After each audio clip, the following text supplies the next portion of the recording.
अरविंद केजरीवाल की जमानत को चुनौती देने के लिए ईडी की याचिका पर दिल्ली हाईकोर्ट में सुनवाई चल रही है।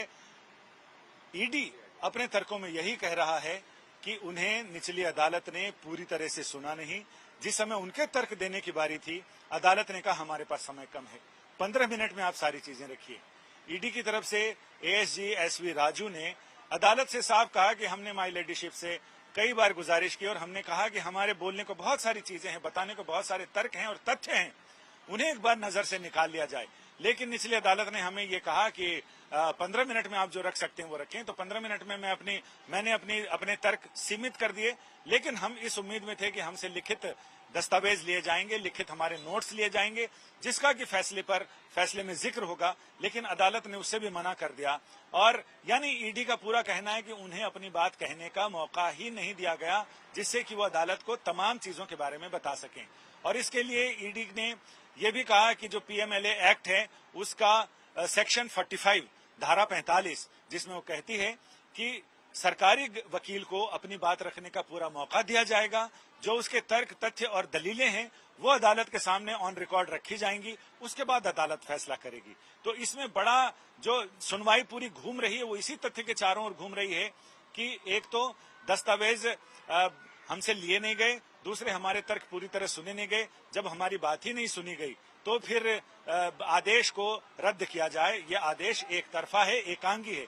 हमारे साथ सुप्रीम कोर्ट में एडवोकेट पुष्कर शर्मा हैं। पुष्कर जी से हम बात करते हैं। ये सुनवाई आपने भी देखी हमारे साथ वहां कोर्ट में, तो ये बताएं कि इसमें आपका अनुभव क्या कहता है। देखिए, जहां तक बात है बेल का, तो पीएमएलओ हो या कोई भी स्पेशल एक्ट हो, कोई भी स्पेसिफिक एक्ट हो, आप दोनों पार्टीज को सुनेंगे, स्टेट को सुनेंगे, स्टेट का क्या साइड है उसको सुनेंगे, उसके बाद ही आप कोई ऑर्डर, एक जस्टिफाइड ऑर्डर पास करेंगे जिसमें कि आप जस्टिस डिलीवरी कर रहे हैं। ये बहुत जरूरी है। इस पेक्युलर केस में ऐसा हुआ है कि ईडी को कोई चांस नहीं मिला अपना केस इफेक्टिवली रिप्रेजेंट करने का। सबसे मेन लूपहोल इसमें यही था। उनको नोट्स भी देने नहीं दिए गए। चलिए कि ठीक है, आप सम अप करके उन्होंने कहा कि हम अपने नोट्स दे रहे हैं आपको, आप उस नोट्स को कंसीडर कर लीजिए। वो नोट्स भी उनसे नहीं रिकॉर्ड पे लिए उन्होंने। बिना नोट्स को रिकॉर्ड पे लिए, बिना इफेक्टिवली सुने एक बेल ग्रांट कर दी, जिसकी वजह से उनको हाईकोर्ट यहाँ आना पड़ा। और यहाँ हाईकोर्ट ने आते ही उनसे बोला कि ठीक है, आप अपने नोट्स हमको दीजिए। तो इन्होंने कहा कि हमने अपनी फाइल में इनकॉर्पोरेट कर रखे हैं। मतलब कि आपने दोनों साइड को सुनना शुरू कर दिया है। अब ऑर्डर कुछ भी हो, respective of whatever order is being pass by the high court, but high court ने दोनों साइड्स को सुन के जो भी ऑर्डर पास करना हो वो करेगा। सबसे बेसिक और सबसे इंपॉर्टेंट चीज इसमें ये है। दूसरा, बेल को लेकर जो नियम है वो क्या है। बेल को लेकर देखिए, आपने ऑफेंस, प्राइमा फेसी ऑफेंस अगर आपने कमिट किया है तो उसमें बेल का प्रोविजन नहीं है। अब ये देखने वाली बात है कि पहले क्या हुआ, इस केसेस से पहले क्या हुआ। इन केसेस से पहले इनकी बेल को सुप्रीम कोर्ट तक रिजेक्शन मिला है, इनको नहीं मिली है। संजय सिंह को बेल मिली, बट उनके ऑर्डर में ये लिखा गया था साफ तौर पे कि यहाँ की प्रोसीडिंग्स और हाईकोर्ट की प्रोसीडिंग को कंसीडरेशन में ना लिया जाए, उनके सिर्फ बेल को सुना जाए। पर इनके केस में ऐसा नहीं था। इनके केस में सारी चीजें फॉलो कर रही हैं। ट्रायल कोर्ट ने पहले क्या बोला, हाई कोर्ट ने पहली रिजेक्शन में क्या बोला, सुप्रीम कोर्ट ने क्या बोला, और सुप्रीम कोर्ट ने ये भी बोला कि ऐसा कुछ नहीं है। अगर ये कभी जाएंगे तो ये भी कंसिडरेशन में लिया जाएगा कि पहले के बेल की सुनवाइयों में क्या बोला गया है। तो सबसे इंपॉर्टेंट ये था कि पहले की चीजें भी फॉलो कर रही हैं, प्लस आपने दूसरी साइड को सुना भी नहीं।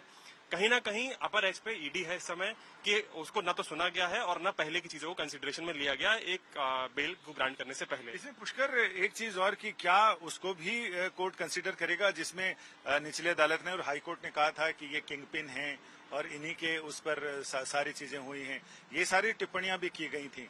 तो क्या वो सारी चीजें भी यहाँ पर बताई जाएंगी? क्योंकि ये तो एसवी राजू तो ये बता रहे हैं कि हाईकोर्ट ने, निचली अदालत ने भी कई टिप्पणियों के साथ, प्रतिकूल टिप्पणियों के साथ अरविंद केजरीवाल की जमानत अर्जी खारिज की थी।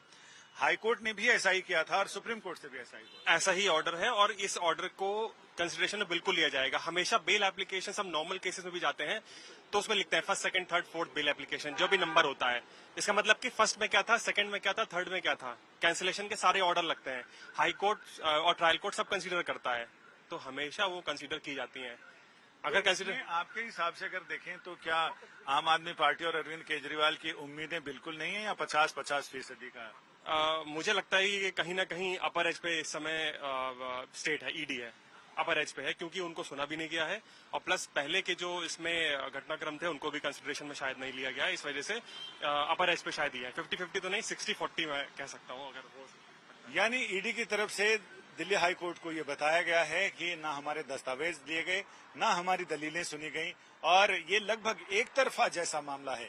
अब ये देखना दिलचस्प होगा कि दिल्ली हाई कोर्ट से अरविंद केजरीवाल को कितनी राहत मिल पाती है या नहीं। कैमरामैन अभिषेक सिंह के साथ संजय शर्मा, दिल्ली।